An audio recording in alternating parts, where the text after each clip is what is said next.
Gulf രാജ്യങ്ങളോ റഷ്യയോ ആണോ ലോകത്ത് ഏറ്റവും അധികം എണ്ണ ഉൽപ്പാദിപ്പിക്കുന്നത്? അല്ല, അത് അമേരിക്കയാണ്.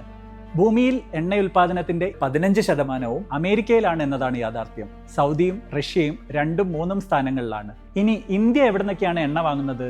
നമുക്ക് കിട്ടുന്ന എണ്ണയുടെ 20% റഷ്യയിൽ നിന്നാണ്.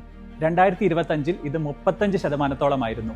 അമേരിക്കയുടെ സമ്മർദ്ദത്തിന് വഴങ്ങി ഇന്ത്യ ഇപ്പോൾ റഷ്യയിൽ നിന്നും എണ്ണ വാങ്ങുന്നത് കുറച്ചുകൊണ്ടിരിക്കുകയാണ്. Saudi, Iraq, UAE, America, Kuwait എന്നിവിടങ്ങളിൽ നിന്നാണ് ഇന്ത്യ പിന്നെ കാര്യമായി എണ്ണ ഇറക്കുമതി ചെയ്യുന്നത്. നമുക്കിനി എണ്ണ ഇന്ത്യയിലെത്താൻ എടുക്കുന്ന ദിവസങ്ങൾ എത്രയാണെന്ന് നോക്കാം.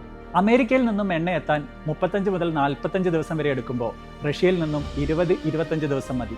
എന്നാൽ മിഡിൽ ഈസ്റ്റ് രാജ്യങ്ങളിൽ നിന്നും എണ്ണ എത്താൻ എടുക്കുന്നത് വെറും 7 മുതൽ 12 ദിവസം മാത്രമാണ്.